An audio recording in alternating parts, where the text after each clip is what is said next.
আমরা পড়ছি human reproduction. তো এই হিউম্যান রিপ্রোডাকশনের মধ্যে আমরা অনেকটা এগিয়ে এসেছি। আমরা পড়ছি হিউম্যান রিপ্রোডাকশন, তার মধ্যে আমরা পড়েছি মেল রিপ্রোডাক্টিভ সিস্টেম, ফিমেল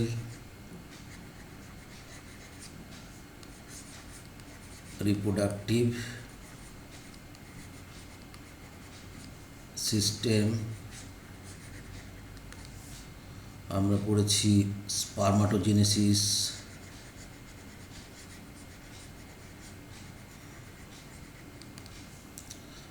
আমরা পড়েছি ওজেনেসিস,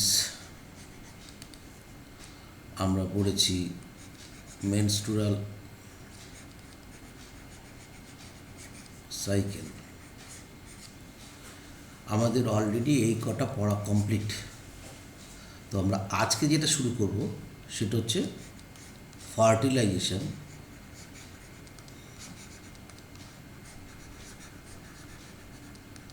অ্যান্ড implantation.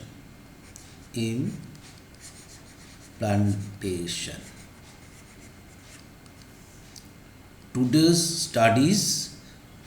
যেটা পড়বো আমরা স্টাডিজ পড়বো, কোনটা লেসনটা, সেটা হচ্ছে ফার্টিলাইজেশন বা নিষেক, ইমপ্লান্টেশন বা রোপণ। এই চ্যাপ্টারের এই অংশটা খুব বোঝার দরকার আছে। পরপর আমরা ঘটনাক্রমগুলো দেখব।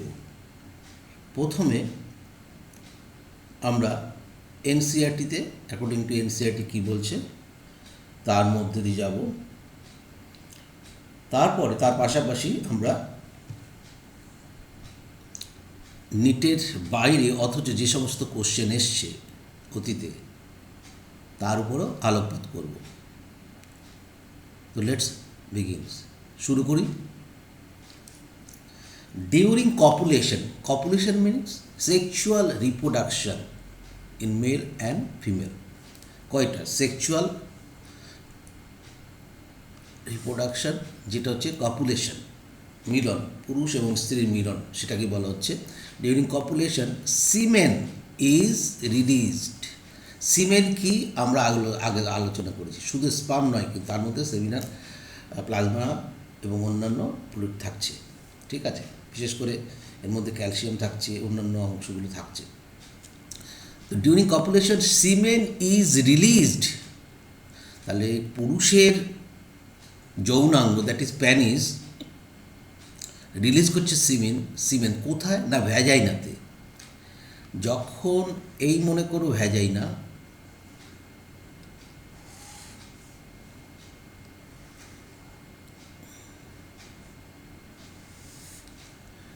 এটা হচ্ছে ইউটেরাস, এটা হচ্ছে সার্ভিক্স, আর এটা হচ্ছে ভ্যাজাইনা। যখন এখানে রিলিজ হচ্ছে সিমেন যখন রিলিজ হলো উইথ স্পার্ম, এই প্রসিডিওরটাকে আমরা বলি ইনসেমিনেশন। কি বলছি? ইনসেমিনেশন, অর্থাৎ inside the vagina semen is released. Semen যখন ইনসাইড, ইনসেমিনেশন কথার অর্থ সেমিনেশন, সেমাইনা, সিমেন, ইনসেমিনেশন হচ্ছে, সেই জন্য ইনসেমিনেশন বলা হচ্ছে inside the vagina. Okay, mortal sperm কখন মর্টাল হয় আমরা জেনে এসেছি রিপ্রোডাক্টিভটাকে। মেইনলি এখান থেকে যখন সিমেন উইথ স্পার্ম যাবে, যখন ইউট্রাসে ঢুকবে, ইউট্রাসে ঢোকার পরে তারপরে এই যদি ইউট্রাসের মোট হচ্ছে দুটো পার্ট মেইনলি।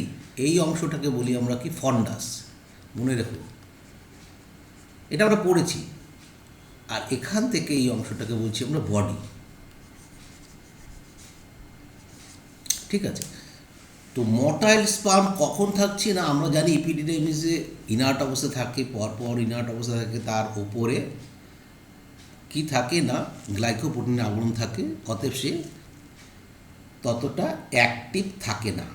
যখন reproductive organ, reproductive part of human, mainly uterus এবং এই যে অংশটা আমরা বলি একে কী বলি, ফ্যালোপিয়ান টিউব, এখানে যখন আসে তখন সে তার বাইরের আবরণটা ত্যাগ করতে পারে। কারণ কি না, রিপ্রোডাক্টিভ অর্গানের মধ্যে, ফিমেল রিপ্রোডাক্টিভ অর্গানের মধ্যে যখনই প্রবেশ করে স্পার্মের বাইরের যে প্রোটিনিসিয়াস গ্লাইকোপ্রোটিনের কোট সেটাকে সে ত্যাগ করতে পারে, যার জন্য সে কিন্তু তার প্রজাতির ওভামকে চিনতে পারে। এটা আগেও আলোচনা করেছি, সেই জন্য বলা হচ্ছে লাইনটা কি very important line. Motile sperm that is সেটা ক্যাপাসিটেটেড, নন মোটাইল স্পার্ম ডিক্যাপাসিটেটেড। তাহলে ডিক্যাপাসিটেড অবস্থায় কোথায় থাকছে, বিফোর ফিমেল রিপ্রোডাক্টিভ ট্র্যাক্ট আর after entry of uterus capacitated অবস্থা থাকছে, দ্যাট ইজ কল্ড ক্যাপাসিটেশন। তো কি বলছে কথাটা, মোটাইল স্পার্ম সুইম র্যাপিডলি, মোটামুটি আমরা জানি যে এই স্পার্মের speed 1.5 to 3 millimetre per minute, এই স্পিডে সে এগোতে থাকে। কোথায় কোথায় পাস করবে না, পাস করবে ভ্যাজানি থেকে, পাস করবে হচ্ছে সার্ভিক্সে, সার্ভিক্স থেকে কোথায় যাবে, ইউটেরাসে যাবে, এবং finally reach the ampullary region. What is the ampullary region, সেটা তোমাদের নিশ্চয়ই মনে থাকা উচিত। আমরা জানি যে অ্যাম্পুলারি রিজিয়ানটাকে, এটা যদি ইউটেরাস হয়,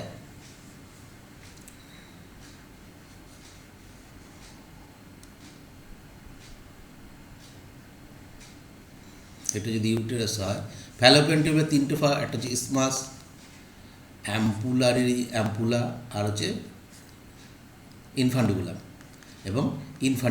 এবং এটা হচ্ছে, আমি সংক্ষেপে লিখছি, আর হচ্ছে ফিউনিক। তো এখান থেকে যখন ওভারির থেকে সেকেন্ডারি ওসাইট বেরিয়ে আসছে, তখন আস্তে আস্তে সে কী করছে, সেকেন্ডারি ওসাইট মানে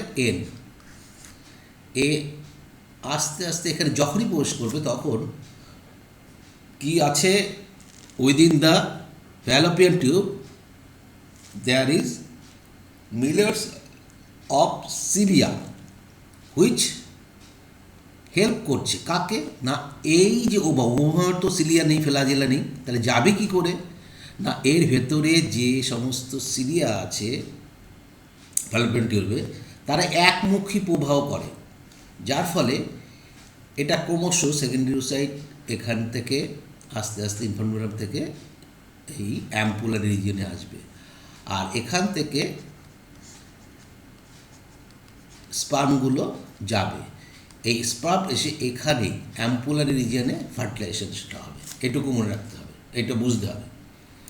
তাহলে কী বললো, motile sperm pass through the cervix, enter the uterus and finally reach the ampullary region of the fallopian tube, ampullary রিজিয়নে প্রবেশ করল। The ovum actually secondary oocyte in metaphase 2 stage. আমরা পড়ে এসেছি ওভাম কখনোই রিলিজ হয় না, রিলিজ হয় সেকেন্ডারি ওসাইট হিসাবে, এবং সেকেন্ডারি ওসাইট সবসময় মেটাফেজ 2তে গিয়ে আটকে থাকে। কেন না, সেই যে উটিনটা একটা পোলার বডি তৈরি করেছিল, প্রাইমারি ওসাইট থেকে একটা পোলার বডি আর একটা সেকেন্ডারি ওসাইট, এবং একটা পোলার বডিটা এত কম ক্ষয়িষ্ণু ছিল যে সে আস্তে আস্তে ডিস্ট্রয় করে যাবে। তো এই যে ডিস্ট্রয় করতে পারে, বা যেটা বলেছি যে ডিভাইড করে দুটো পোলার বডি তৈরি করতে পারে, কোনো অসুবিধা নেই, তাও ডিস্ট্রয় করে যাবে। কিন্তু তার মধ্যে ওভাম বা সেকেন্ডারি ওসাইটে কোনো কী ছিল না, ভালো করে বোঝো, সেকেন্ডারি ওসাইটে কী ছিল না, সেন্ট্রোজোম ছিল না। তাহলে সেকেন্ডারি ওসাইটটা মেটাফেজ 2তে কী পরিস্থিতিতে আছে সেটা আগে বোঝো। এটা হচ্ছে সেল ওয়াল, তার মধ্যে ক্রোমোজোমগুলো এভাবেই আছে। কিন্তু তোমার বইয়ের চিত্র বা যে কোনো চিত্রতে যাই থাকুক না কেন, তুমি এটা শিওর যে এরা কিন্তু এইভাবে হ্যাপ্লয়েড সেট মানে 23টা ক্রোমোজোম হ্যাপ্লয়েড অবস্থায় আছে। ভালো করে বুঝে নাও। তাহলে এই রকম অবস্থায় থাকে, তাহলে এখানে কিন্তু কি করবে না, এরা ইন্টারফেস দশা খুব সামান্য সময় ধরে হয়, শুধুমাত্র সিনথেসিস পেজ থাকে, আগেও আলোচনা করেছি। তাহলে এই অবস্থায় কি করে সম্ভব ফার্টিলাইজেশন? তাহলে এই সেকেন্ডারি, এটা হচ্ছে সেকেন্ডারি ওসাইট। সেকেন্ডারি ওসাইট কার জন্য অপেক্ষা করছে না, কেউ একদম স্ট্যাচু হয়ে রয়েছে এইভাবে, না কার জন্য অপেক্ষা করছে, যে প্রক্সিমাল সেন্ট্রিওল আসবে। কে বহন করে নিয়ে আসবে? স্পার্ম। কারণ আমরা জানি ফার্টিলাইজেশন সময় শুধু স্পার্মের হেড, দ্যাট ইজ নিউক্লিয়াস এবং সেন্ট্রিওল প্রবেশ করে। এই সেন্ট্রিওল, প্রক্সিমাল সেন্ট্রিওল যেই এর মধ্যে প্রবেশ করবে, তখন সে মেটাফেজ 2 থেকে অ্যানাফেজ 2, টেলোফেজ 2 হয়ে কী তৈরি করবে সেটা একটু দেখিয়ে দিই। এখানেই সুযোগ আছে, এখানে যখন হলো, এবার সামান্য একটা জায়গায় একটি নিউক্লিয়াস তৈরি হবে, সেটা হচ্ছে সেকেন্ড পোলার বডি। আর এই বড় এখানে একটা নিউক্লিয়াস তৈরি করবে একদম টেলোফেজের শেষে, টেলোফেজ 2 এর শেষে, সেটা হবে তখন। এই কমপ্লিট করলো কিন্তু। তাহলে এই যে এটা হচ্ছে ফিমেল প্রো নিউক্লিয়াস, এখানেও এন সংখ্যক বিশিষ্ট ক্রোমোজোম থাকবে। এবার এখানে কিন্তু ঢুকে বসে থাকছে কে? আগেই তো প্রবেশ করিয়ে দিয়েছিল সেন্ট্রিওলটা এবং নিউক্লিয়াসটা। এটা হচ্ছে মেল পোলার বডি, আর এটা হচ্ছে ফিমেল পোলার বডি। এবার এরা ফিউশন করবে, দ্যাট ইজ কল্ড সিনগ্যামি বা অ্যাম্ফিমিক্সিস বা ফার্টিলাইজেশন, যাই বলো না কেন, এই জায়গাটা পুরোটাই হবে। ফার্টিলাইজেশনকে আমরা বিভিন্ন নামে বলি, সিনগ্যামি বা অ্যাম্ফিমিক্সিসও বলতে পারি। লাইনটা আবার পড়ো। The ovum released by the ovary is also transported to the ampullary region where fertilization takes place. Fertilization হবে কোথায়? ফ্যালোপিয়ান টিউবুলার অ্যাম্পুলারি রিজিয়নে। এবং বারবার এটা বুঝতে হবে যে যখন মেটাফেজ 2, তখন কিন্তু নিউক্লিয়ার মেমব্রেন থাকছে না, এটা কিন্তু মাথায় ঢুকিয়ে রাখো। এই কমন সেন্সটা যদি না থাকে তাহলে কারণ কি? কারণ হচ্ছে যে সে তো মেটাফেজ 2 থেকে আটকে গেছিল, কেন সে পরবর্তী ধাপে এগোতে পারেনি? কারণ তার সেন্ট্রিওল ছিল না। Okay, next, fertilization can only occur, শুধুমাত্র তখনই হওয়া সম্ভব if ovum and sperm are transported simultaneously to the ampullary. দেখ মজার কথা বলেছি এখানে, বাই চান্স কিন্তু এই ফার্টিলাইজেশনটা হতে পারে। সমস্ত পপুলেশনেই ফার্টিলাইজেশন না হতে পারে, কারণ সেই সময় ম্যাচিওর সেকেন্ডারি ওসাইট যদি প্রেজেন্ট না থাকে তাহলে হবে না। সেই জন্য বলা হচ্ছে fertilization can only occur if ovum, that is secondary oocyte, and sperm are transported simultaneously to ampullary region. তাহলে এটা বাই চান্সই বলা চলে, কেননা এটা সবসময় যেন সম্ভব নয়, এবং কপুলেশন না হলে সম্ভবই না। কপুলেশন অনেকবার হলো, কিন্তু মোটামুটি 10 থেকে 18 দিন, 10 to 18 days অফ মিনস, এই পিরিয়ডের মধ্যে যদি স্পার্ম কপুলেশন করা হয় তবেই কিন্তু। দেখো তুমি বলবে স্যার 14 দিনের মাথায় তো ওভুলেশন হচ্ছে, তাহলে 10 দিন কেন ধরছেন? হ্যাঁ, 10 দিন এই জন্যই ধরছি, তার কারণ হচ্ছে 10 দিনের সময়ও যদি কপুলেশন হয়, একটা স্পার্মগুলো 7 দিন বেঁচে থাকতে পারে, 7 days অবধি বেঁচে থাকতে পারে। তো 10 থেকে 18, তাহলে এই 10 থেকে 18 যে কোনো দিনে কপুলেশন করলে এগুলো হচ্ছে কি নন সেফ পিরিয়ড। এই পিরিয়ডে কপুলেশন করলে অবশ্যই অনেক সময় দেখা যায় যে বাচ্চা কাচ্চা হচ্ছে না বিবাহিত স্বামী স্ত্রীর, ডাক্তারবাবুরা তখন তাদের পিরিয়ডটা শুনে রেখে ডেটটা কনফার্ম করে তখন বলে দেন যে এই ডেটের মধ্যে আপনারা কপুলেশন করুন, আপনাদের বাচ্চা হতে পারবে। ওকে, তো এইখানে কিন্তু এনসিআরটি কিন্তু অনেক কথা বলে গিয়েছে সামান্য কিছু কথার মধ্যে। সেটা তোমাকে বুঝে নিতে হবে। Next, this is the reason, যার কথাটা বলছিলাম, this is the reason why not only copulation, not all copulation lead to fertilization and pregnancy. তাহলে এটাই একমাত্র কারণ যার জন্য সব পপুলেশনই বা কোইটাসে কী হয় না, ফার্টিলাইজেশন হয় না এবং পরবর্তীকালে প্রেগনেন্সিও ক্রিয়েট করে না। Okay, most perfect population time ওই যে 10 to 18 days of menstrual cycle, this is the unsafe period. আর সেফ পিরিয়ড কিসের জন্য? ফার্টিলাইজেশন জন্য। The process of fusion of sperm and ovum is called fertilisation. এটা আমরা জানি, সিনগ্যামি বা অ্যাম্ফিমিক্সিস। অ্যাম্ফিমিক্সিস মানে বোধ যখন মিক্সিং হচ্ছে, অ্যাম্ফিমিক্সিস। এপিমিক্সিস কি তোমরা জেনে এসছো যখন আমি প্লান্ট রিপ্রোডাকশন পড়িয়েছিলাম তখন বুঝিয়েছি। এই ডায়াগ্রামটাকে তোমাকে বিশেষ ভালোভাবে বুঝতে হবে। Very very important diagram for NEET student because questions comes from this diagram. Here the black colored letter only shows in NCERT, but in other colors যে অন্য অন্য কালারগুলো তোমরা দেখতে পাচ্ছ সেগুলো কিন্তু আমি দিয়ে দিয়েছি এটাই কারণে যাতে তোমার বুঝতে সুবিধা হয়। ডে 1, এখানে তুমি যদি ডে 1 ধরো মানে এখানে ওভুলেশন হলো, তাহলে এটা কি? এটা হচ্ছে সেকেন্ডারি ওসাইট, এটা সেকেন্ডারি ওসাইট, এই যে A is equal to secondary oocyte. তাহলে সেকেন্ডারি ওসাইট কোথায়? এই জায়গাটাকে আমরা এখানে নাম করে দেবো, এটার জায়গাটার নাম কি? তাহলে এটা হচ্ছে অ্যাম্পুলারি রিজিয়ন, এটা ইনফান্ডিবুলাম, ঠিক আছে। তারপর আর এখানটা হচ্ছে ইসমাস, এটা ইসমাস হবে, ইসমাস হবে। ওকে, নেক্সট কী করছে? এই অ্যাম্পুলারি রিজিয়নে ফার্টিলাইজেশন হচ্ছে। তারপরে কি হচ্ছে না, পরবর্তীতে দেখো ক্লিভেজ, ক্লিভেজ কিন্তু অলরেডি শুরু হয়ে যাচ্ছে কোথায় না, পরবর্তী অংশ মানে অ্যাম্পুলারি থেকে ইসমাস যেতে যেতে কিন্তু ক্লিভেজ শুরু হচ্ছে।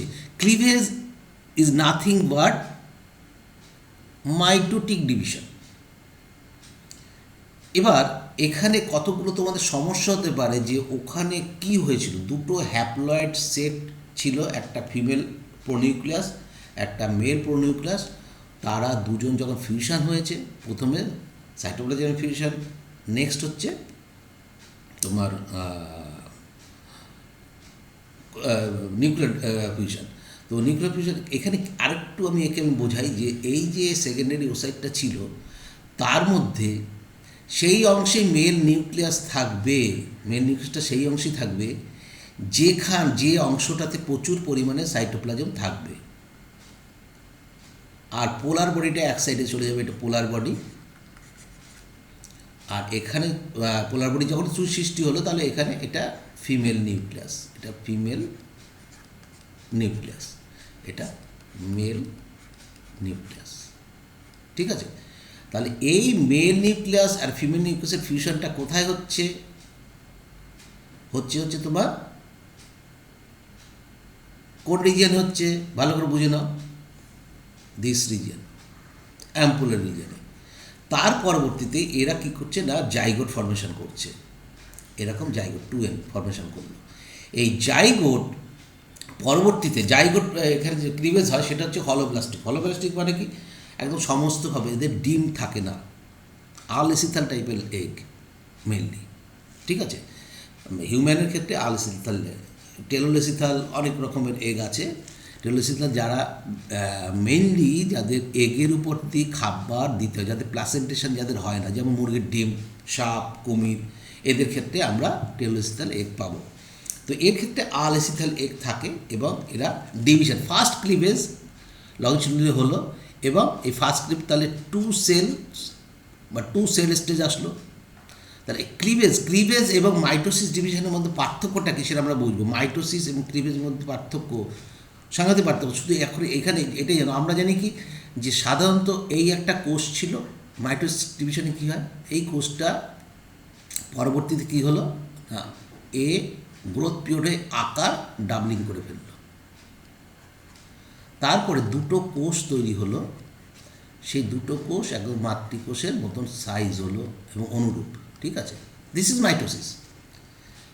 কিন্তু ক্লিভেজটা কি? ক্লিভেজে এই তোমার জাইগোট বা ভ্রূণর যে সমস্ত কোষ থাকে এটা পরবর্তীতে যে ক্লিভেজ হচ্ছে সে কিন্তু হাফ হয়ে যাচ্ছে, মানে এই যে কোষটাই হাফ হয়ে যাচ্ছে, হাফ। তার মানে এই কোষটা সাইজে হাফ হয়ে গেল, পরবর্তী যে আবার ক্লিভেজ হবে তার থেকেও হাফ হয়ে যাবে, তারপরে কি সাইজ হবে তার থেকেও হাফ হয়ে যাবে। আমি মনে বোঝাতে পেরেছি। এই হচ্ছে মেইন পার্থক্য ক্লিভেজ আর তোমার দিস ইজ ক্লিভেজ প্রসিডিওর এই জন্য, এছাড়া অন্য অন্য পার্থক্য সেগুলো বলবো। আর মাইটোসিসের কোষের আকার একই থাকে, সাইজ কিন্তু ক্লিভেজে কম থাকে। তারপরে অন্য অন্য যে পার্টগুলো আছে সেটা পরে আসছি। তাহলে যেটা বলছিলাম, তাহলে এখানে কি কি ফেজ আসলো, এটা ফার্টিলাইজেশন হলো কোথায়? অ্যাম্পুলার রিজিয়নে। তারপর অ্যাম্পুলার রিজিয়ন থেকে ইসমাসের দিকে যেতে যেতে এটা 2 সেল হলো, আবার ভাগ হলো, 4 সেল হলো, তারপরে কি হলো না 8 সেল হলো। 8 সেল টু 16 সেল, এটা কিন্তু morula stage. 8 cell to 16 cell, this is morula is nothing but the compact mass of cell present within it. তার মানে এদের মধ্যে কোনো গ্যাপ থাকছে না, মরুলা একদম কম্প্যাক্ট মাস। ঠিক আছে, তাহলে খুব ভালোভাবে মনে রাখতে হবে 8 to 16 cell compact mass of compact cell যদি হয় তাহলে কোনো ছিদ্র না থাকে তবে সেটাকে মরুলা বলবো। এবং এই যে সেলগুলো, এই সেলগুলোকে আমরা বলবো কি ব্লাস্টোমিয়ার। তাহলে ক্লিভেজের মাধ্যমে যে যে সেলসগুলো তৈরি হচ্ছে সেগুলোকে ব্লাস্টোমিয়ার্স বলছি, আর মাইটোসিসের মাধ্যমে যে সেলসগুলো তৈরি হচ্ছে সে হচ্ছে মাতৃকোষ, আর হচ্ছে মাদার সেল থেকে কি হচ্ছে না প্রোজেনি সেল। এই হচ্ছে পার্থক্য। আর তো জিনগত পার্থক্য, অন্য অন্য যে পার্থক্য তো সেগুলো আমি পরে আসছি। নেক্সট কি, তার পরবর্তীতে যখনই মৌলা এসছে, মৌলা কিন্তু প্রবেশ করে যাচ্ছে 4 দিনের মাথায়, 4 ডে 4th অফ ফার্টিলাইজেশন 4 দিনের মাথায় সে কিন্তু ইউটেরাসে প্রবেশ করে যাচ্ছে। ইউটেরাসে প্রবেশ করার পরে এবার তার ইমপ্লান্টেশন হবে, মানে রোপণ হবে। রোপণ কেন এরকম জায়গায় হয় না, ব্যতিক্রম তো আছে, সেটা আমরা পরে বলব। ব্যতিক্রম আছে, কিন্তু কারণ হচ্ছে যে এই যে ভ্রূণটা তৈরি হচ্ছে, এই ভ্রূণটা যে তৈরি হচ্ছে এর বাইরের একদম বাইরে কী ছিল লেয়ার, বাইরে সেল মেমরি ছিল, তার বাইরে কী ছিল জোনা পেলুসিডা। এই জোনা পেলুসিডের বাইরে থাকে, এটা এতটা ইনার্ট হয়ে থাকে যেমন সে অন্য আদার্স স্পার্মকে ঢুকতে দেয়নি, সেই জন্য সে কিন্তু কিছুতে ইমপ্লান্টেশন করতে দেবে না। যখন জরায়ুতে এসে মোটামুটি 7 দিনের মাথায় এই বাইরের আবরণটা যে দ্যাট ইজ জোনা পেলুসিডা যখন রিমুভড হবে তখনই কিন্তু সে ব্লাস্টোসিস্ট হয়ে যাবে এবং তার মধ্যে ব্লাস্টোসিল হবে, গহ্বর হবে, এবং তার দুটো সেট অফ লেয়ার থাকবে। বাইরের লেয়ারটাকে বলবো আমরা কী বলবো, ট্রোপোপ্লাস্ট, আর ভেতরের মাস অফ সেল থাকে সেটা হচ্ছে এমব্রা তৈরি করে। এই যে এখানে সেটা দেখানো হয়েছে ব্লাস্টোজিস্ট বা ব্লাস্টুলা, যাই বল না কেন, এই ব্লাস্টোজিস্টের বাইরের লেয়ারটাকে বলছি আমরা ট্রোফোব্লাস্ট, ভেতরের যে গর্ত যার মধ্যে তরল থাকছে ব্লাস্টোসিল, এবং ভেতরে ইনার সেল মাস। তাহলে 2 ধরনের সেল থাকছে, সেটা হচ্ছে ইনার সেল মাস এবং ট্রোফোব্লাস্ট। এই ট্রোফোব্লাস্ট হচ্ছে কি স্টিকি, এর বাইরের যখন জেপি মানে জোনা পেলুসিড লেয়ার রিমুভড হয়ে যাবে তখন সে কিন্তু ইমপ্লান্টেশন করতে পারবে, একদম সঙ্গে সঙ্গে জরায়ুতে প্রবেশ করতে পারবে এবং সে ফিঙ্গার তৈরি করবে। কীরকম ফিঙ্গার লাইক পজিশন একটু বলে দিই। এই মনে করো জরায়ু যদি হয়, এই যদি এসে এটা প্রবেশ করে তাহলে তার পরবর্তীটা হবে কি ইন্টারডিজিটেশন। এই জরায়ুর যেরকম হবে ইন্টারডিজিটেশন, এর ক্ষেত্রেও তোমার যে এরকম এরও ইন্টারডিজিটেশন হয়ে ব্লাস্টুলা হচ্ছে তোমার সেল মাস এইভাবে প্রবেশ করে যাচ্ছে। তো এখান থেকে কিন্তু এটাই হচ্ছে প্লাসেন্টা তৈরি করবে, এই অংশটাই কিন্তু জরায়ুর সঙ্গে, জরায়ুর যে ভ্রূণর সঙ্গে মায়ের কানেকশানটা তৈরি করবে। ক্লিয়ার? খুব ভালো করে এই ডায়াগ্রামটা দেখবে, এখান থেকেই কিন্তু প্রশ্ন আমিও দেবো, এনসিইআরটির থেকেও এই প্রশ্ন নিটেও আসবে। এই ডায়াগ্রামটা দেখো, এই ডায়াগ্রামটা দেখলে তোমার অনেক সুবিধা হয়ে যাবে। মেটাফেজ 2 স্টেজে কী করলো, ওসাইট বেরোলো, মানে secondary oocyte. Day 0 that is fertilisation হলো অ্যাম্পুলারি। তারপরে সে জাইগোট তৈরি করলো, জাইগোটের থেকে ফার্স্ট ডেতে ফার্স্ট ক্লিভেজ হলো, 2 সেল অবস্থায় আসলো, 2 সেল। সেকেন্ড ক্লিভেজ হলো 4 সেল স্টেজ, তারপরে 8 cell stage. Already 8 cell stage মানে মরুলা কোথায় প্রবেশ করে গেছে দেখো, অলরেডি কিন্তু সে প্রবেশ করে গেছে তোমার জ্বরের মধ্যে। ডে 4 মেনলি ডে 4-এ একদম কমপ্লিটলি কম্প্যাক্ট হয়ে যায় মরুলাটা, কিন্তু মরুলা হিসেবে তো সে ইমপ্লান্ট করতে পারবে না। 5 ডেতে কী করছে না, ট্রোফোব্লাস্টের একদম আরেকটা লেয়ার হয়, এখানে এই টার্মটা না দেখলেও হবে তোমার, হ্যাঁ। ট্রোফোব্লাস্ট বাইরে থাকে, ব্লাস্টোসিল আর ইনার সেল মাস, এবং এই যে বাইরের লেয়ারটা, এই যে সাদা সাদা মতন দেখতে পাচ্ছি, এটা হচ্ছে জোনা পেলোসিডা লেয়ার। এই জোনা পেলোসিডা লেয়ার যদি কোনো মতে এখানে উড়ে যায়, এই এরিয়াতে যদি উড়ে যায়, তাহলে কিন্তু এখানেও কিন্তু, এখানে বলতে তোমার ফ্যালোপিয়ান টিউবেতেও কিন্তু ইমপ্লান্টেশন হয়ে যাবে, তখন সার্জারি করে এটাকে রিমুভ করতে, কারণ ওখানে কখনোই বেবি জন্মাতে পারবে না। 7 ডেতে গিয়ে দেখো রিমুভ হচ্ছে, জোনা পেলোসিডা কিন্তু রিমুভ হয়ে যাচ্ছে, তখন এই বাইরের যে লেয়ারটা, এটাকে বলা হয় কি ট্রোফোব্লাস্ট, সে কিন্তু এবার এখানে ইন্টারডিজিটেশন করলো, ইমপ্লান্ট করলো। এবং যে ইনার সেল মাস, এই যে ইনার সেল মাস ছিল, এটা ট্রোফোব্লাস্ট লেয়ার, এই যে ইনার সেল মাস ছিল, আমি সেলগুলো রাখছি না, বুঝে নাও লেয়ারগুলো দিয়ে। এর এই ওপরের সেল, এই দিকের সেলটা, সেল মাস যেটা, সেটাকে বলবো এপিব্লাস্ট, আর নিচের সেল মাসকে বলবো হাইপোব্লাস্ট। এপিব্লাস্ট থেকে তৈরি হবে এমব্রায়ো, আর হাইপোব্লাস্ট এর থেকে তৈরি হবে ইয়ক স্যাক, অ্যালান্টয়েস ইত্যাদি অংশগুলো এটা দিয়ে তৈরি হবে। ঠিক আছে? তো এই ডায়াগ্রামটা কিন্তু তোমাকে বুঝতে সাহায্য করবে, মনে রাখার চেষ্টা করো। অ্যাকর্ডিং টু এনসিইআরটি কী বলছি, ব্লাস্টোমিয়ার দুটো ভাগে তৈরি করছে, trophoblast outer cell layer, that is trophoblast, তার মানে এই আউটার সেল লেয়ার, এই যে হচ্ছে আউটার সেল লেয়ার, আর হচ্ছে কি ভেতরে আরেকটা সেল মাস থাকছে, এটা হচ্ছে ইনার সেল মাস। ঠিক আছে? ইনার সেল মাস যেটা হচ্ছে inner group of cell attach to ট্রোফোব্লাস্টের সঙ্গে যুক্ত থাকবে, এবং এই ইনার সেল মাস থেকেই পরবর্তীতে এমব্রায়ো তৈরি হবে। ক্লিয়ার হয়েছে? আর ট্রোফোব্লাস্ট অ্যাটাচ করবে বলতে এন্ডোমেট্রিয়ামের কোন অংশে অ্যাটাচ করে তুমি জানো, তার পরবর্তীতে তো বেসালিসে চলে যাবে, আগে হচ্ছে ফাংশনলেসে। নেক্সট রেজাল্ট কী হচ্ছে, uterine cell divides and cover the blastocyst, very important. এই যখনই মনে করো এইখানে এই ব্লাস্টোসিস এসছে, এটা ইউটেরাস ব্লাস্টোসিস, এ কী করবে, এই সেলগুলো ডিভাইড করবে, এর সেলগুলো ডিভাইড করে একে ঢুকিয়ে নেবে ভেতরে, একে ঢুকে, তাহলে একদম টোটালটা ভেতরে ঢুকে গেল, আর এখানে ইন্টারডিজিটেশন তৈরি হয়ে গেল। ঠিক আছে? সেই জন্য বলা হচ্ছে uterine cell divides and cover the blastocyst, তাহলে এই ব্লাস্টোসিস্টকে কভার করলো।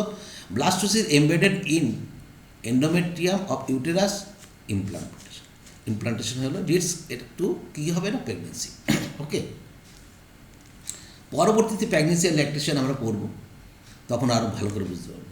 অ্যাকর্ডিং টু এনসিইআরটির যে এই যে ডায়াগ্রামটা দেওয়া আছে, এই ডায়াগ্রামটার মধ্যে অনেক কিছু বলা আছে, কিন্তু অনেক কিছু আবার নেই। যেমন ওভামের মধ্যে, এই যে ওভামের মধ্যে এটা হচ্ছে কি, এই ওভামে কিন্তু আমরা অনেক সময় কিন্তু এখানে এরকম গোল মতন অনেক কিছু থাকে, এটা কিন্তু দেবে না এরকম, কারণ এখানে ওভাম ফার্টিলাইজ এখানে তো হয়নি, তাহলে ওভামে এরকম অবস্থায় থাকবে, মেটাফেজ 2 অবস্থা আটকে আছে। ঠিক আছে? Ovum surrounded by few sperm, তাহলে এগুলো স্পার্ম আছে, তাহলে এই সেলগুলোকে কী বলবো?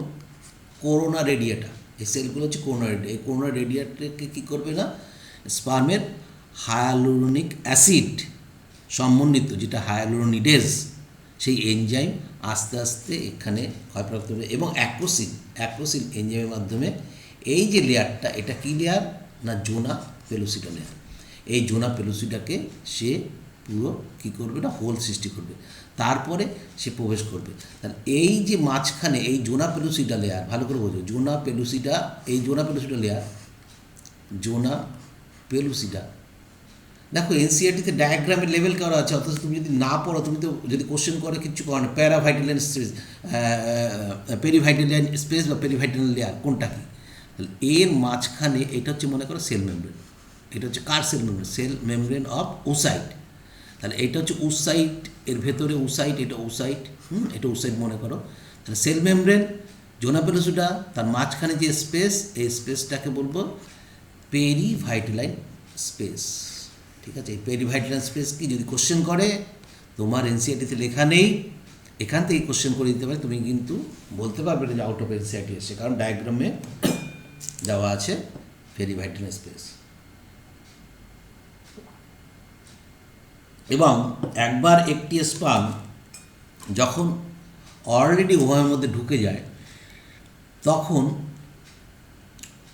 কর্টিক্যাল গ্র্যানুলস থাকে সেল মেমব্রেনের ভেতর দিকে, সেই কর্টিক্যাল গ্র্যানুলসগুলো কী হয় না, বাইরে বেরিয়ে যায়। কোথায়?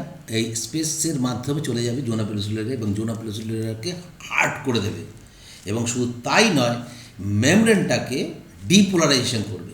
ডিপোলারাইজেশন তোমরা তো জানো, ডিপোলারাইজেশন কী, পোলারাইজেশন কী, আমি পড়ে এসেছি।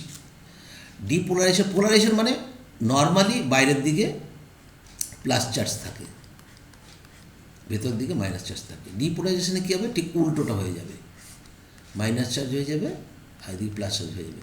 তো এই ডিপোলারাইজেশন হওয়ার অর্থই আর কোনো স্পার্ম প্রবেশ করতে পারবে না।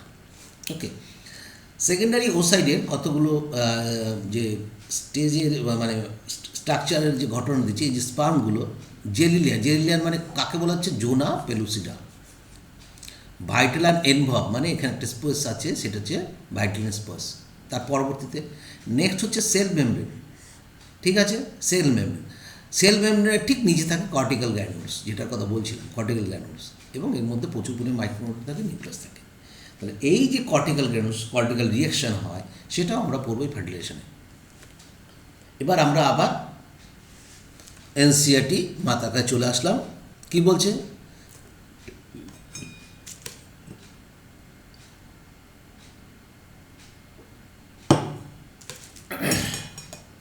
During fertilization, a sperm comes in contact with জোনা পেলুসিডা।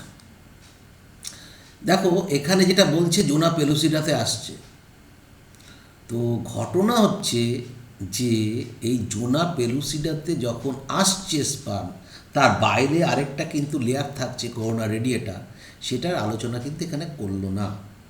কিন্তু তোমাকে জানতে হবে করোনা রেডিয়েটার সেলগুলোকেও, যেটা হচ্ছে গ্যানোসা সেল, সেগুলোকেও কিন্তু ডাইজেস্ট করবে। তারপরে জোনা পেলুসিডা লেয়ার আসবে, jelly like layer outside the cell membrane, তার সেল মেমব্রেন বাইরে থাকে, অফ দ্য ওভাম। ঠিক আছে, যে ফিগারটা আগে দেখালাম। And induces changes in the membrane. দেখো কি বলতে চাইলো, যে কথাগুলো এতক্ষণ বলে আসলাম সেই কথাগুলো এখানে বললো। Induces the change in the membrane, changes করছে মেমব্রেন। কী বলছে? ডিপোলারাইজেশন করে দিচ্ছে মেমব্রেনটাকে। দ্যাট ব্লক করে দেবে the entry of additional sperm, that is polyspermy. তার মানে যদি পলিস্পার্মি হয় তাহলে কী হবে? ডিপ্লয়েডের জায়গায় ট্রিপ্লয়েড হয়ে যাবে, তাহলে তো সে বাচ্চা বাঁচবে না, তাই না? তো এইখানে যেটা বলছে খুব ভেরি ইম্পর্টেন্ট, স্পার্ম যখন ওভামের কন্ট্যাক্টে আসবে এবং যখন এন্ট্রি করবে, এবং এই এন্ট্রি করাটাই কিন্তু ইন্ডিউস করবে কাকে?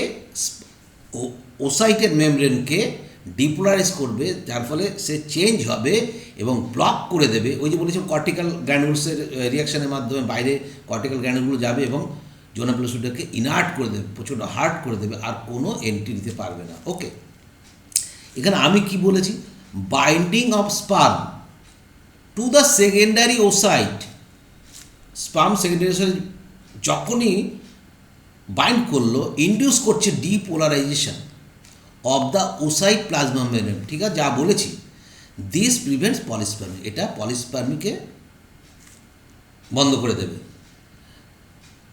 পেরিভাইটাল স্পেস, যেটা তোমার এনসিইআরটিতে ডায়াগ্রামে আছে, সেটা লেখা নেই, সেটা আমি দিয়ে দিলাম যাতে তোমার মনে থাকে। Perivitelline space is the space between zona pellucida and the cell membrane of oocyte or fertilized ovum.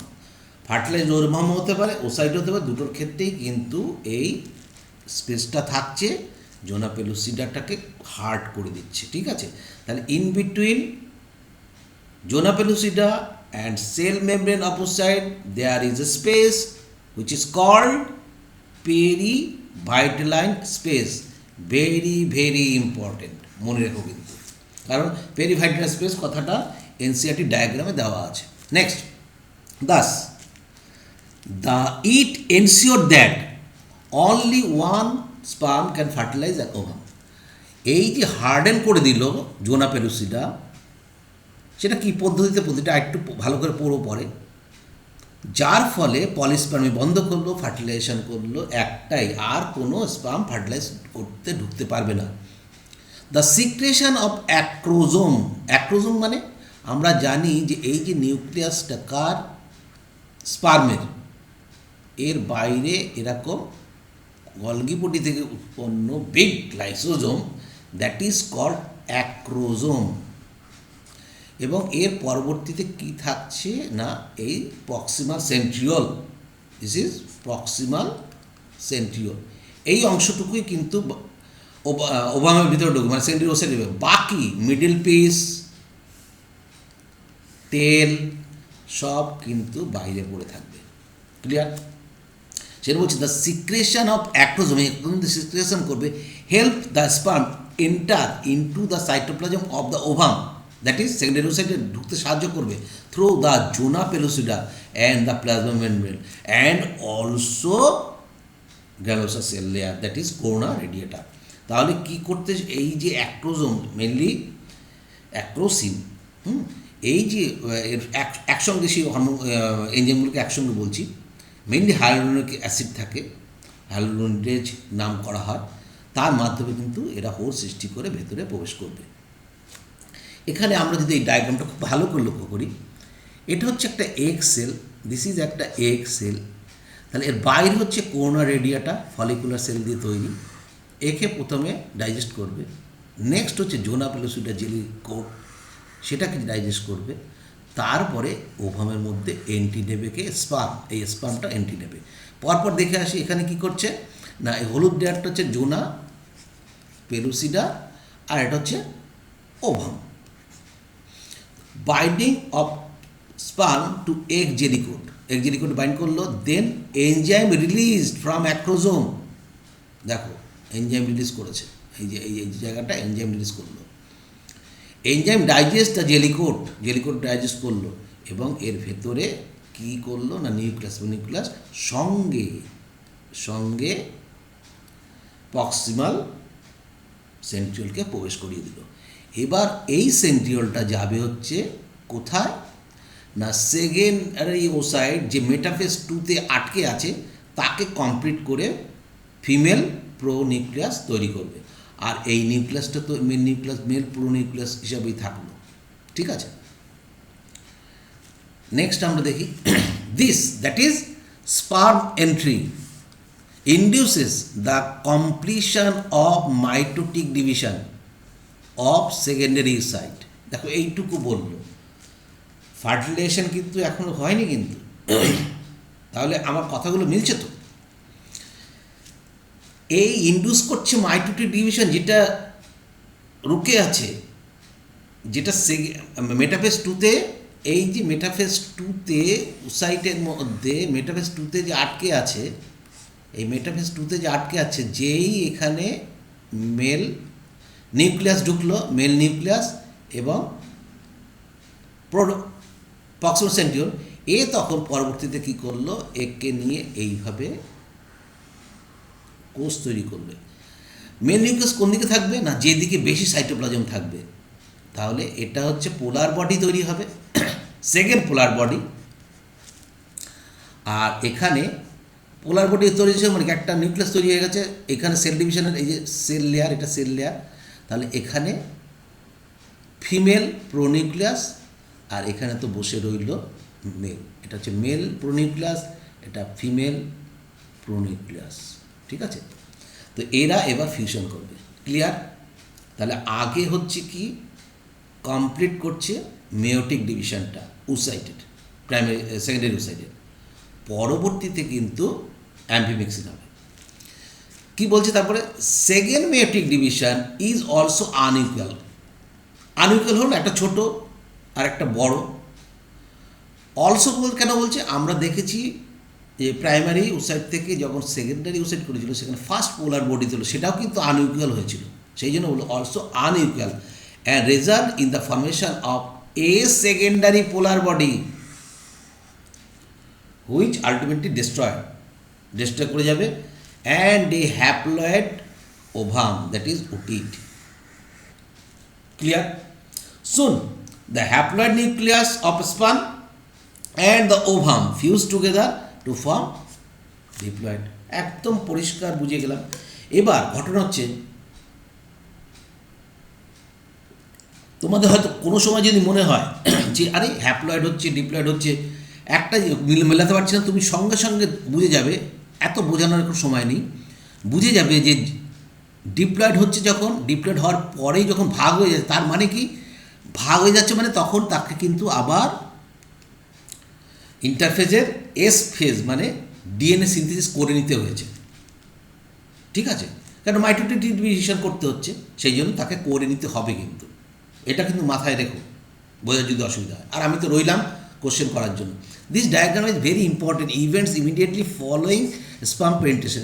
Sperm penetrate করার পরে কী কী থাকছে, স্পার্ম ঢুকছে, এক্সট্রা সেলুলার স্পেস তার মানে পেরিভাইটালাইন স্পেস, পেরিভাইটালাইন স্পেস সংক্ষেপে লিখছি।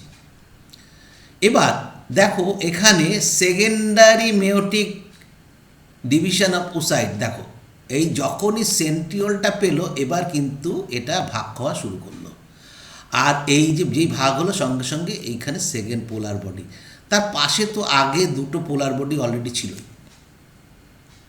প্রথম মানে ফার্স্ট যে পোলার বডি সেটা ডিভিশন হয়ে দুটো পোলার বডি তৈরি করতে পারে বলেছি। বাইরে কি কোরোনা রেডিয়েটার, তার ভেতর হচ্ছে জোনা পেলোসিডা, তার ভেতর হচ্ছে ভাইটাল স্পেস, তার ভেতর হচ্ছে সেল মেমব্রেন। এগুলো সব বলছি কি ওসাইটের ক্ষেত্রে। এবার এই যে ডিটাচ স্পার্ম টেল, এইটা কিন্তু ডায়াগ্রামটা ভুল আছে। এই টেল কখনোই ভেতরে প্রবেশ করবে না, এটা বাইরে থাকবে, এটা মাথায় রেখো। কিন্তু স্পার্ম প্রোনিউক্লিয়াস উইথ সেন্ট্রিওল থাকছে, এই যে সেন্ট্রিওল, ওভাম নিউক্লিয়াস, তার মানে কি আলটিমেট মেয়োটিক কমপ্লিট করেছে এবং পোলার বডি থেকে যেখানে তিনটে পোলার বডি দেখাচ্ছে। এবার এই যে নিউক্লিয়াস, এই নিউক্লিয়াস মেল আর ফিমেল, এটা হচ্ছে মেল, এটা হচ্ছে ফিমেল। এবার এদের মধ্যে বেমতন্তুর মাধ্যমে কি হবে না ক্রোমোজোমগুলো সজ্জা হবে। কীরকম সজ্জা হবে একটা দেখাই, এই বেমতন্তু মনে করো তৈরি হয়ে গেছে, একটা দেখাই, মনে করো 8 নম্বর ক্রোমোজোম, এর এই যে আর এর এইটা এইভাবে কিন্তু পাশাপাশি, তাহলে এটা হোমোলোগাস ক্রোমোজোম। প্রত্যেকটা হোমোলোগাস ক্রোমোজোম পাশাপাশি আসবে এবং এরা জয়েন্ট হবে। এবং এখানে যখনই অ্যানাফেজ হবে তোমার মনে হবে তাহলে তো আবার হাফ হয়ে যাচ্ছে, না, এরা কিন্তু তার আগে অলরেডি কী করেছে, ডিএনএ সিনথেসিস করে ফেলেছে। অতএব এখানে ডাবল ডিএনএ আছে।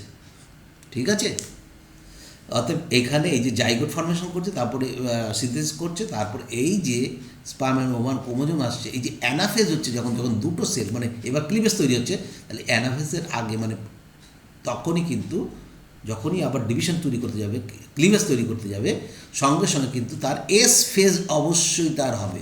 অন্য G1 বা G2 খুব সামান্য সময়ের জন্য হতে পারে, কিন্তু এস ফেজ তাকে করতেই হবে, না হলে ক্রোমোজোম নাম্বার, ক্রোমোজোমের ডিএনএ কন্টেন্ট কিন্তু কমে যাবে, হাফ হয়ে যাবে। মানে এটা হবেই না কখনো। তাহলে এই first meiotic division, first mitotic division that is ক্লিভেজের মাধ্যমে ডটার সেল প্রথম দুটো ব্লাস্টোমিয়ার তৈরি হলো। ওকে, খুব ভালো করে বোঝো, দেখবে কোনো অসুবিধা নেই। নেক্সট এনসিআরটি কি বলছে? Meiotic division starts at the zygote moves through the, যা বলছিলাম, যখন অ্যাম্পোলার রিজিয়নে কী হলো, ফার্টিলাইজেশন হলো এবং ইসমাসের দিকে যখনই যেতে শুরু করেছে তখনই কিন্তু তার মাইটোটিক ডিভিশন শুরু হচ্ছে। এই মাইটোটিক ডিভিশনকে আমরা কি বলছি না ক্লিভেজ বলছি। এই ক্লিভেজ হলোব্লাস্টিক, হলোব্লাস্টিক কেন না পুরো কোষটাই পরপর একদম আলাদা হয়ে যায় এবং হলোব্লাস্টিকে সমস্ত কোষগুলো সেভাবে এমবেডেড হয় না, ইয়কের মধ্যে এমবেডেড হয় না। টেরোসেন্টিকের ক্ষেত্রে যেটা হয় এর ক্ষেত্রে সেটা হয় না, হলোব্লাস্টিকটাই। তাহলে ক্লিভেজ হবে এবং টুয়ার্ডস ইউটেরাস, এই ওবিটাকে পরপর পরপর যেতে থাকবে এবং টুয়ার্ডস ইউটেরাসের দিকে যাবে। ইটমাসের পরে আমরা জানি ইউটেরাসের দিকে যেতে যেতে তাকে প্রথমে 2 সেল, তারপর 4 সেল, এই 8 to 16 সেল, এটাকে মনে রাখবে। আমরা টোটালটাই ধরি 2, 4, 8, 16, এই 16 সেল এগুলোকে আমরা ব্লাস্টোমিয়া ডটার সেল বলি। এগুলোকে ব্লাস্টোমিয়ার্স বলছি, কিন্তু মাইটোসিসের ক্ষেত্রে ব্লাস্টোমিয়ার বলি না, ঠিক আছে? তাহলে জাইগোট ডিভিশন ক্লিভেজ হয়, এমব্রায়ো ডিভিশন ক্লিভেজ হয়, এমব্রায়োসিস ডিভিশন সেগুলোকে আমরা ব্লাস্টোমিয়া বলি। ডেফিনিশন অফ ক্লিভেজ কি বলছি? It is the repeated mitotic division of zygote oblique embryo, বলতে পারো এমব্রায়ো, কারণ দুটো সেল হচ্ছে, সেগুলো তাই হবে, resulting in an increasing number of cells called blastomere, ঠিক আছে? নেক্সট, এখানটায় কিন্তু ক্লিভেজ আর মাইটোসিসের পার্থক্যটা আমি তোমাকে বোঝানোর চেষ্টা করছি, ভালো করে বুঝে নাও। Cleavage has very short interphase, খুব সংক্ষিপ্ত, অনলি এস ফেজ থাকে, ঠিক আছে, সিনথেটিক ফেজ, তার মানে ডিএনএ, এবং শুধু তাই নয়, ফাস্টার ডিএনএ সিনথেসিস খুব তাড়াতাড়ি হবে। অকাশ কোথায়? Zygote oblique embryo. Cells size decrease every division, তার মানে প্রথমটা যদি এরকম থাকে, দ্বিতীয়টায় হয়ে গেল ছোট, তৃতীয়টায় হয়ে গেল আরও ছোট, চতুর্থটায় হয়ে গেল আরও ছোট, বুঝতে পারলাম? এই হচ্ছে 8 সেল, 8 সেলের পর 16 সেল, এগুলো এরকম গোলাকারভাবে থাকবে, যাই হোক সাজানোটা গোলাকারভাবে হবে। And ultimately form blastomeres and also no growth phase, এই যে লিখে দিচ্ছি, no growth phase and cell differentiation, cell differentiation এখনই কিন্তু হতে পারবে না। কখন হবে সেল ডিফারেন্সিয়েশন? ব্লাস্টোতে গিয়ে। সেটা আমাদের খুব একটা আলোচনার বিষয় নয়, তবুও আমি সামান্য কিছু আলোচনা করে দেবো। According to NCERT, embryo with 8 to 16 blastomere is called morula. Morula is a solid mass of cell, solid, having 16 to 18 blastomere, no cavity, very important. তাহলে কি মরুলা হচ্ছে সলিড মাস অফ সেল থাকবে, there is no cavity, very important. মরুলাকে আমরা little মালবেরিও বলে থাকি। Morula continues to divides and transfer into blastocyst, that is blastula. ব্লাস্টুলার সঙ্গে মরুলার পার্থক্য কী হবে? ব্লাস্টোসিসে কিন্তু ব্লাস্টোসিল থাকবে, ঠিক আছে, যেটা এই ফিগার দেখানো হয়েছে। Blastocyst also call blastula and within it blastocoel cavity present, clear? It, that is blastula, moves further into the uterus, uterus দিয়ে অগ্রসর হবে। At the end of 4th day after fertilization embryo reaches uterus, ইউটেরাসে প্রবেশ করে যাবে after end of 4th day of fertilization. মনে রাখতে হবে এটা, কারণ পড়েছে কোশ্চেন, অর্থাৎ মনে রাখতে হবে। এই ডায়াগ্রামটা আমি দেখেছি, that is secondary side. Zygote হলো, 2 সেল হলো, 4 সেল হলো, মরুলা একদম কম্প্যাক্ট সেল, দেখো কোনো গ্যাপ নেই। দেন ব্লাস্টোসিল, এটা হচ্ছে ব্লাস্টোসিল।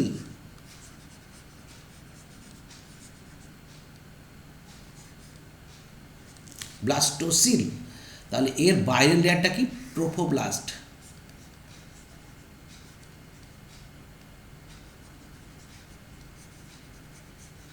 ট্রোফোব্লাস্ট লেয়ার, আর ভেতর হচ্ছে ইনার সেল মাস। এখান থেকে এমব্রিও হবে এপিব্লাস্ট এবং হাইপ্লাস্ট। হাইপ্লাস্ট থেকে এমব্রিওর সাহায্যকারী অংশগুলো থাকে, আর এপিব্লাস্ট থেকে মেইন এমব্রিওটা তৈরি হয়। ঠিক আছে, এই অংশটা দেখলে তুমি অনেকটাই বুঝে যাবে। নেক্সট আমরা যে লাইনটায় যাচ্ছি,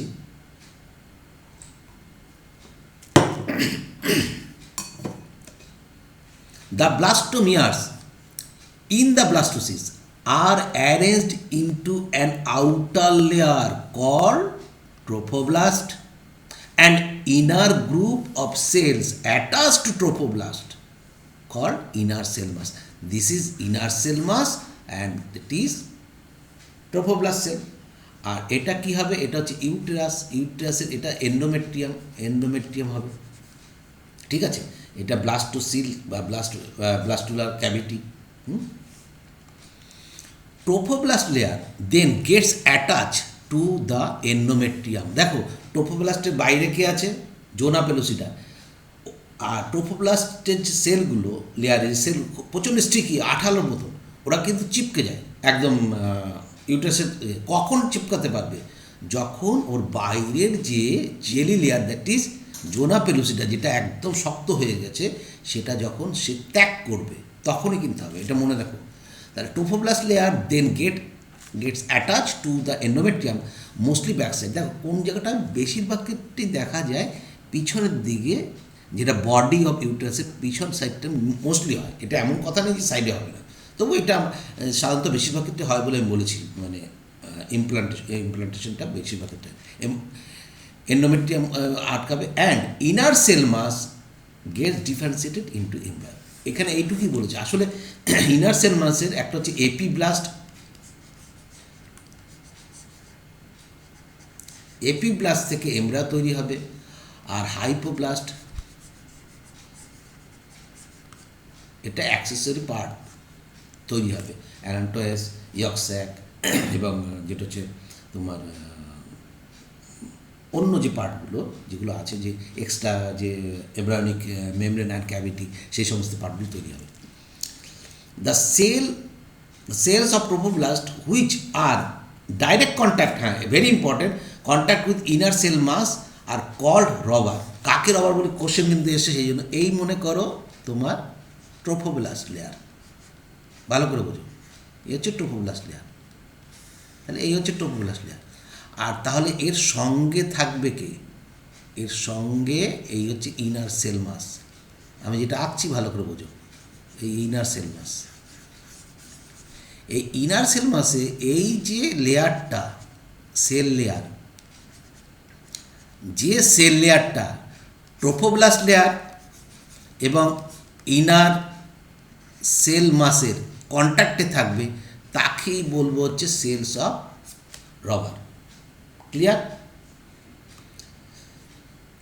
আফটার অ্যাটাচমেন্ট কিন্তু হয়ে গেছে, মানে এখনও ইমপ্লান্টেশনটা শুরু হয়নি, অ্যাটাচমেন্টটা হয়েছে। কে অ্যাটাচ করেছে? ইউটেরাইন ওয়ালের সঙ্গে, মেনলি এন্ডোমেট্রিয়ামের সঙ্গে ট্রোফোব্লাস্ট লেয়ার অ্যাটাচ হয়েছে। আফটার অ্যাটাচমেন্ট ইউটেরাল সেল ডিভাইডস, যেটা আগের সময় বলছিলাম, rapidly and covers the blastocyst. তাহলে কি আবার একে দেখাতে হবে? এই যে মনে করো ইউটেরাইন ওয়াল, এটা ইউটেরাইন ওয়াল যদি হয়, এই মনে করো তোমার এখানে ব্লাস্টোসিস্টটা এসছে, তখন এর সেলগুলো ডিভাইড করে এটাকে কভার করে দেবে এবং এমবেডেড করে দেবেন। ক্লিয়ার? এটাই বলা হচ্ছে cover blastocyst. As a result blastocyst become embedded, ভেতরে ঢুকে গেল, in the endometrium of uterus. This is called implantation. এই যে ইমপ্লান্টেশন, তাহলে কাকে বলবো? যখন ইউটেরাসের সেলগুলো ডিভাইড করে পুরো ব্লাস্টোসিস্টটাকে কভার করে তার ভেতরে ঢুকিয়ে নেবে, তখনই ইমপ্লান্টেশন হবে বা রোপণ হবে। এটাই কিন্তু প্রেগনেন্সি ক্রিয়েট করবে। এই পরিপ্রেক্ষিতে বলে রাখি, morula stage that is 8 to 16 cell এই স্টেজে যদি আনসেফ মানে কপুলেশন হয়ে থাকে, যদি সেই বাচ্চাটাকে না নেওয়া হয়, তাহলে কিন্তু ইন্টারসেপ্টিক পিল কিন্তু এই সময়ে কিন্তু নিতে হবে, কিন্তু এটা বারবার নেওয়া উচিত নয়। এটা তোমার পরবর্তী চ্যাপ্টারে তো পড়েইছ, তুমি জানো। নেক্সট, জোনা পেলুসিডা রিমেন্স, দেখো যেটা আমি বলছিলাম তখন, জোনা পেলুসিডা রিমেন্স থেকে যাবে ইন মরুলা বাট ডিসইন্ডিকেট, ঝরে যাবে in blastula. For this reason implantation can not occur in Fallopian tube. এই কারণে কিন্তু ইমপ্লান্টেশন ফ্যালোপিয়ান টিউবে হয় না। তো ব্যতিক্রম কি হয় না, হলে পরে তাকে বের করে দিতে হবে। This diagram very important diagram, এটাকে একটু লক্ষ্য রাখো। এটা কি? এটা হচ্ছে morula.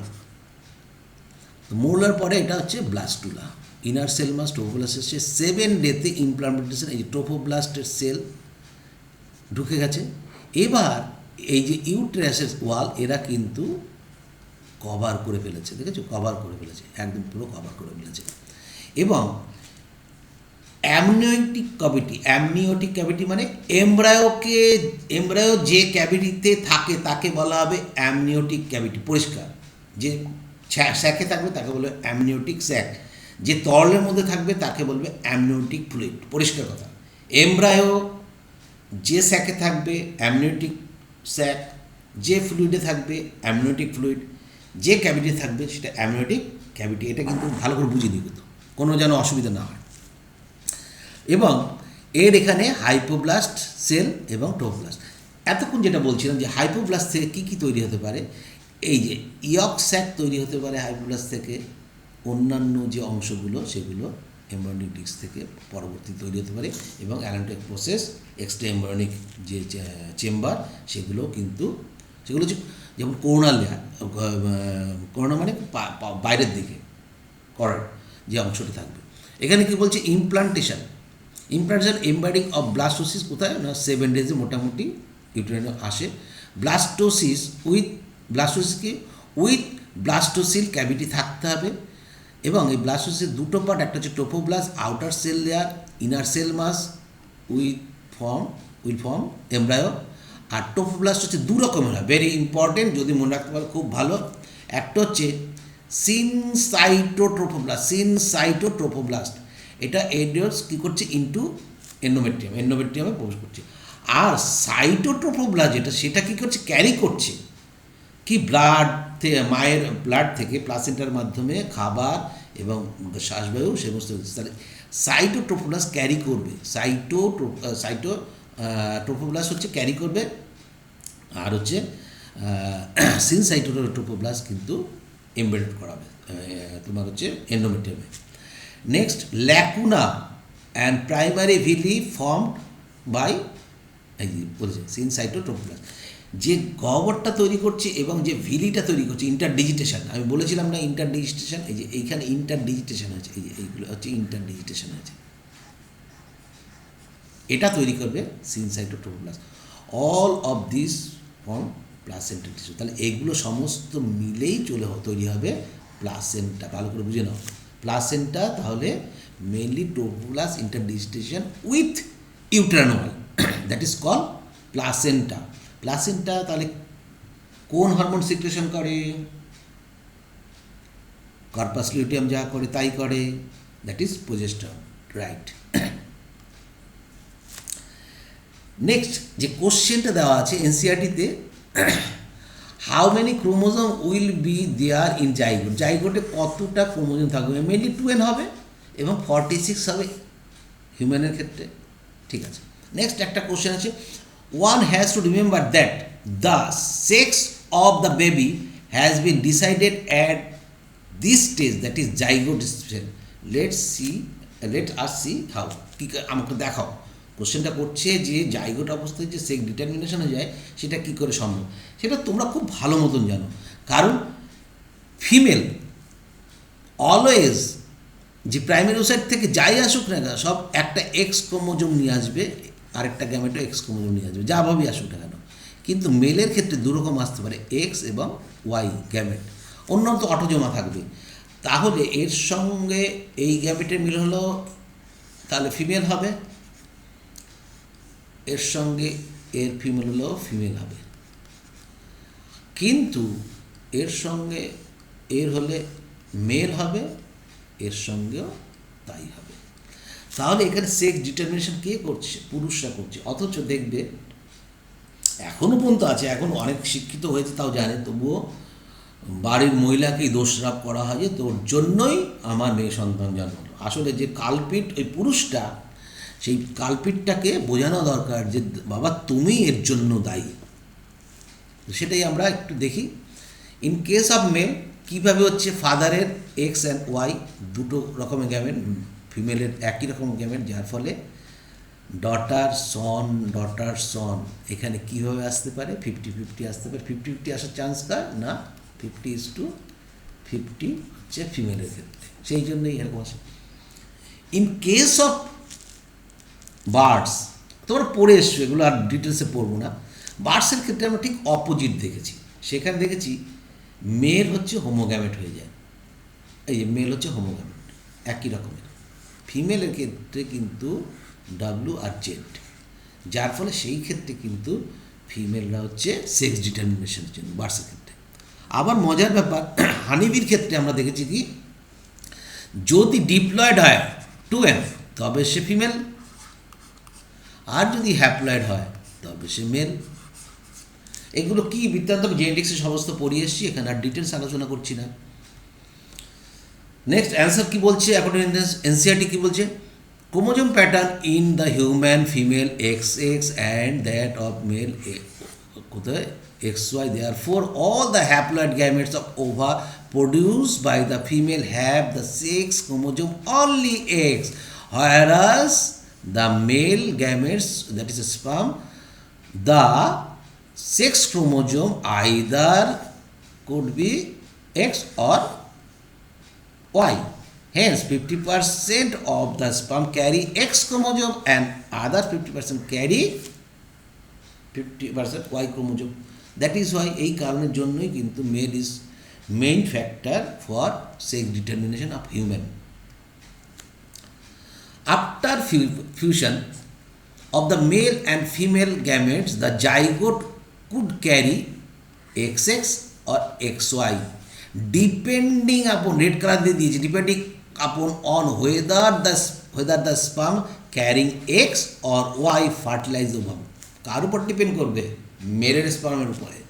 The zygote carrying XX would develop into female and XY would form a male.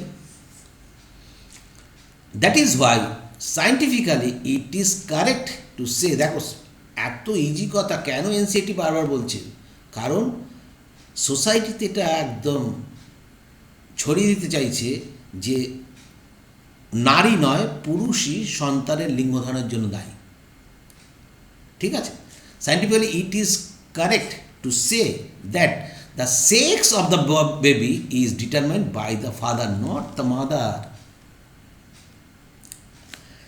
Next আমাদের মোটামুটি আমরা শেষ করে ফেললাম।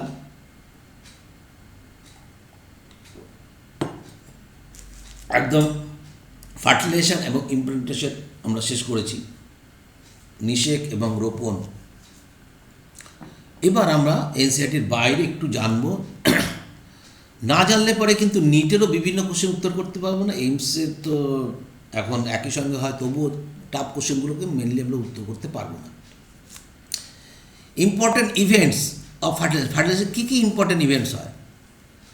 ফার্স্ট হচ্ছে, দেখো প্রথম একদম সিকোয়েন্সটা মনে রাখবে, acrosomal reaction, then cortical reaction, then sperm entry, then amphimixis karyogamy, that is zygote.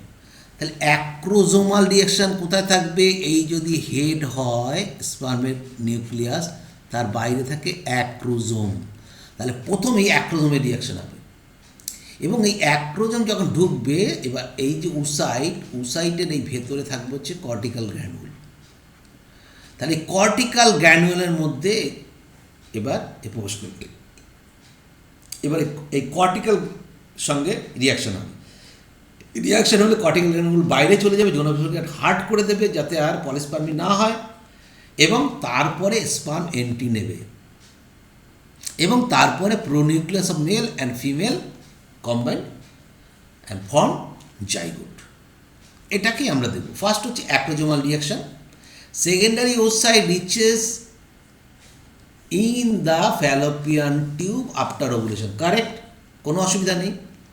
Then capacitated sperm shows acrosomal reaction, তারপরে শুরু করছে acrosome release various chemicals present in, তার ভেতরে যে অ্যাক্রোজোমের ভিতরে যে লাইসোজোম কি nothing but compaction of enzyme, ঠিক আছে, সেই তার মধ্যে থাকছে।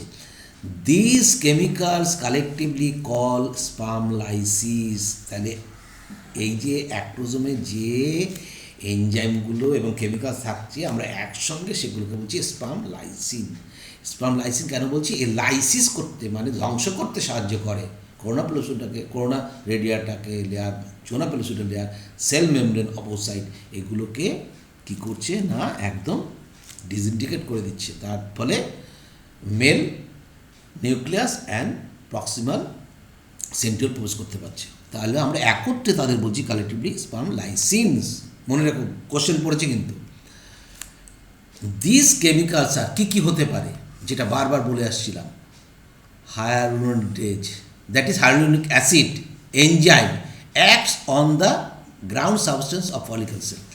এই যে ফলিকুলার সেল মনে আছে কোনোরেডিয়া, এই ফলিকুলার সেলের উপর কাজ করবে এবং কি করবে, তাদের যে গ্রাউন্ড সাবস্টেন্সকে পুরো নষ্ট করে মানে ডিস্ট্রয় করে দেবে। নেক্সট যেটা যেহেতু করোনা পেনিট্রেটিং এনজাইম, এটা ডিজলভ করবে কি করোনা রেডিয়াটাকে একদম পেনিট্রেট করতে চাবে।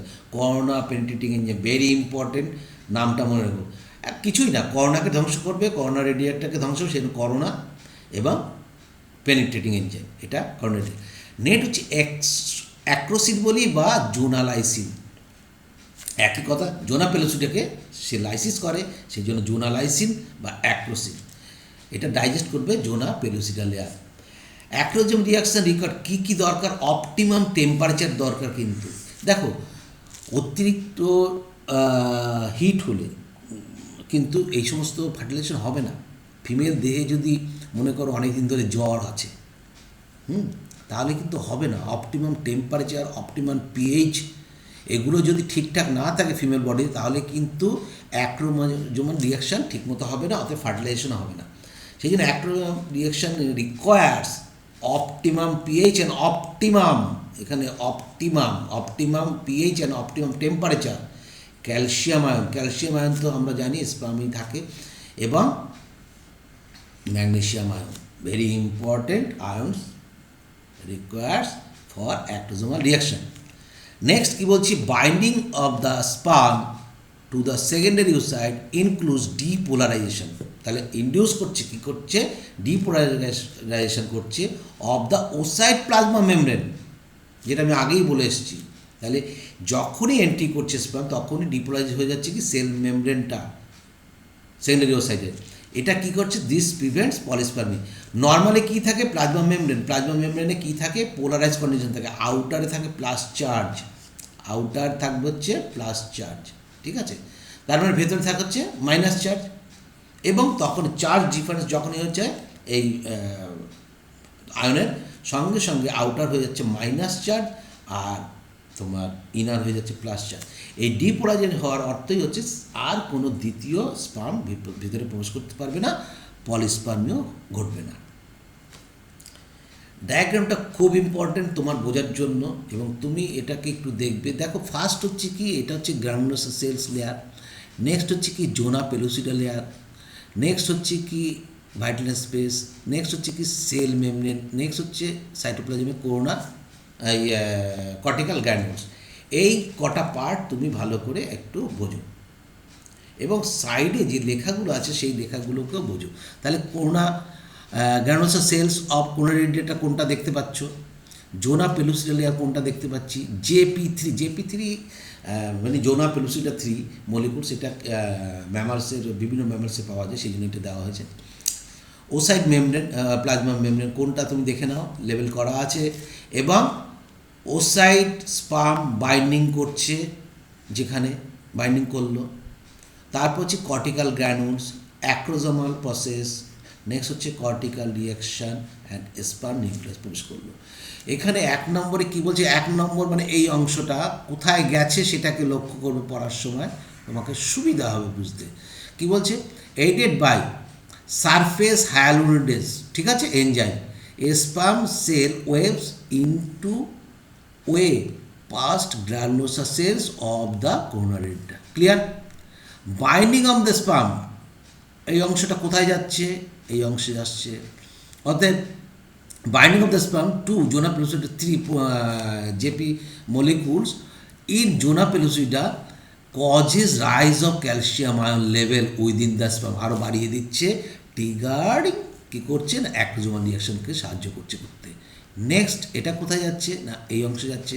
এখানে কি বলছে, অ্যাক্রোজোমাল এনজাইম ডাইজেস্ট করছে, হোল্ডস করছে কাকে, through the zona pellucida, clearing the path to the oocyte membrane.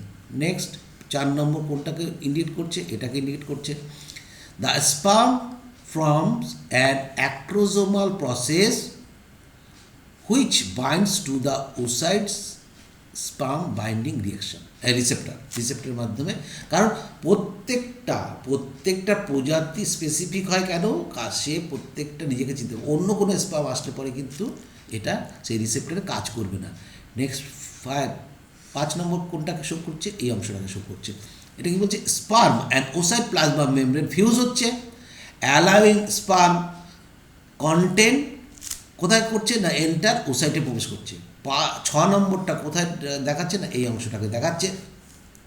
এখানে বলছে entry of sperm content, tail and plasma membrane and also middle piece, এগুলো বাইরে পড়ে থাকবে। তাহলে যখন ঢুকছে, causes the rise of calcium ion level in the oocyte cytoplasm, very important, calcium and magnesium ion, calcium ion most important for fertilization, triggering the cortical reaction করছে, যার ফলে এক্সোসাইটোসিস হচ্ছে এক্সোসাইটোসিস অফ কর্টিক্যাল গ্র্যানুলস। কী করছে না, এরপরে এই cortical গ্র্যানুলসগুলো বাইরে বেরিয়ে কোথায় যাবে, কর্টিক্যাল গ্র্যানুলগুলো জোনা পেলুসিডাল লেয়ারে যাবে এবং তাকে ইনার্ট করে দেবে।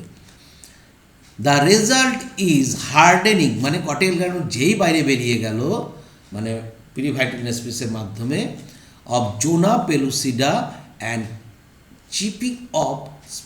Clipping of sperm receptor slowly block করে দিচ্ছে, পলিস্পার্ম করতে বাধা দিয়ে দিচ্ছে।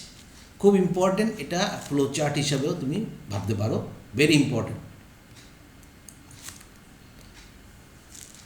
নেক্সট কি, the acrosomal reaction must occur before the sperm cell reaches the zona pellucida layer. তাহলে অ্যাক্রোজোমাল আগেই শুরু হচ্ছে।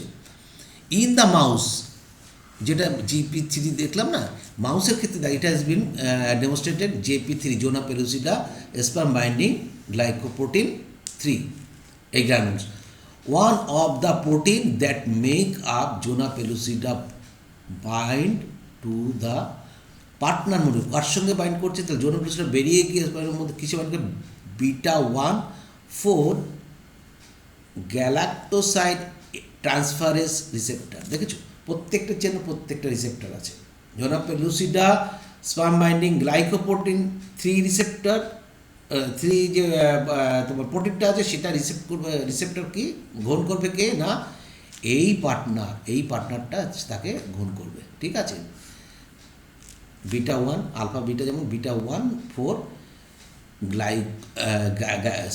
গ্যালাক্টোসাইড ট্রান্সফারেন্স রিসেপ্টর অন দ্য স্পার্মের মধ্যে থাকবে, তবেই কিন্তু এই কর্টিক্যাল রিয়াকশানটা সম্ভব, এই জোনা পেলুসিডা থেকে এবার বেরিয়ে যেতে পারবে। নেক্সট হচ্ছে cortical reaction, secondary oocyte shows cortical reaction. তাহলে কর্টিক্যাল রিয়াকশান কে শো করাচ্ছে, secondary, just after the fusion of sperm membrane and oocyte plasma membrane, যখন টাচ করলো এবং ছিদ্র করে ফেললো, সঙ্গে সঙ্গে cortical reaction. Cortical granule present in the cortex, কেন কর্টেক্স, কারণ হচ্ছে এই যে সাইটোপ্লাজম, ওসাইটের যে সাইটোপ্লাজম আছে, আমরা জানি সাইডের দিকে রয়েছে কি কর্টিক্যাল গ্র্যানুলস। তাহলে যে কোনো জিনিসের বাইরেটাকে আমরা কর্টেক্স বলি আর ভেতরটাকে হচ্ছে মেডুলা বলি, যেহেতু কর্টেক্স রিজিয়নে থাকে সেই জন্য cortical granules. The cortical granules are occurred beneath the, নিচে থাকে কোথাও cell membrane of oocyte First cortical granule fuse with the plasma membrane of oocyte. After that, cortical granules release their content, that is cortical enzyme, between plasma membrane and zona pellucida. মানে কোথায়? Vital space. For this region, zona pellucida become hard, এবং এরপরে zona pellucida hard হয়ে যাবে এবং পলিস্পার্মি তৈরি করবে যাতে অ্যানাদার স্পার্ম আর না ঢুকতে পারে। নেক্সট যেটা হচ্ছে স্পার্ম এন্ট্রি, কোন অফ রিসেপশন। ঘটনাটা যেটা হচ্ছে যে যখনই এদের রিসেপ্টারটা চিহ্নে ফেললো তখন এই মনে করো ওভাম ছিল আর এই হচ্ছে তোমার স্পার্ম, এটা নিউক্লিয়াস, এটা অ্যাক্রোজোম। তো এটা যখন টাচ হবে তখনই একটা কোণ তৈরি করবে কে না, এর পরবর্তী ডায়াগ্রামটা ঠিক এরকম হবে, এটা এরকম কোণ তৈরি করে বুঝতে পারলাম। This is cone, fertilization cone, this is call fertilization cone. At the time of contact with the sperm, the secondary oocyte forms a projection. তাহলে প্রজেকশনটা কী করছে? Secondary oocyte projection, by which secondary oocyte receive the sperm, যার দ্বারা সে receive করতে পারবে। Formation of mitotic mitotic spin apparatus. Mitotic spin apparatus কে তৈরি করে? মাইটোটিক মানে কি? মেয়োটিকেও কিন্তু স্পিন অ্যাপারাটাস হয়, মাইটোসিসেও হয়, কিন্তু কমন আমরা বলি মাইটোটিক স্পিন অ্যাপারাটাস তৈরি করবে। Proximal centriole of sperm divides and forms two centrioles to generate the mitotic spin apparatus for cell division. কাকে সেল ডিভিশন হয়? মেয়োটিক 2 অফ ওসাইট, যেটা মেয়োটিক 2তে আছে। নেক্সট কি? অ্যাম্ফিমিক্সিস বা কেরিওগামি। এরপরে আমার জাইগোট তৈরি হয়ে যাবে। স্পার্ম অ্যান্টি স্টিমুলেটস কি স্টিমুলেটস করলো? একদম সেকেন্ডারি ওসাইটকে টু কমপ্লিট দ্য সাসপেন্ডেড, যেটা সাসপেন্ডেড সেকেন্ড মেয়োটিক ডিভিশন ছিল তাকে কমপ্লিট করতে ইনসিস্ট করলো, কারণ সে প্রক্সিমাল সেন্ট্রিওল পেয়ে গেছে। Now secondary oocyte produce haploid mature ovum, that is ootid and second polar body. Male pronucleus already তৈরি হয়ে বসে আছে। The sperm head containing the nucleus plus proximal, এই নিউক্লিয়াসটা separate from the middle piece, tail and etcetera called হচ্ছে male pronucleus. আর female pronucleus কি? শুধু নিউক্লিয়াসটা যখন ওভামের থাকবে, মানে সেকেন্ডারি ওসাইটটা যখন ওভামে পরিণত হয়ে গেছে। Karyogamy, male and female pronuclei যখন move towards each other and fuse, that is karyogamy. Zygote formation, fertilized ovum is called diploid zygote. তাহলে ফার্টিলাইজ হলো, জাইগোট হলো। সেকেন্ড পোলার বডি তৈরি হলো, যে সেকেন্ড পোলার বডি এবং স্পার্ম টেল টোটালি ডিজইন্টিগ্রেট করে যাবে, ডিজেনারেট করে যাবে। তাহলে এটাই হচ্ছে আমাদের একদম আমরা টোটাল ফার্টিলাইজেশন প্রসিডিওরটা এবং ইমপ্লান্টেশনটা ভালো করে বুঝলাম। দেখো, এই পড়ানোটার জন্য কিন্তু তোমাকে আর দ্বিতীয়বার বই খুলতে হবে না, এখানে এনসিআরটি তো আছেই। তুমি এবার মন দিয়ে এমসিকিউ করবে, যে যত বেশি এমসিকিউ করে সে তত বেশি লাভবান হয়। পরবর্তী দিনে আমরা পড়ব pregnancy and embryonic development. Pregnancy and embryonic development আমরা পড়ব। তো আজকে এখানে শেষ করব। কষ্ট করো, নিশ্চয়ই সাফল্য পাবে।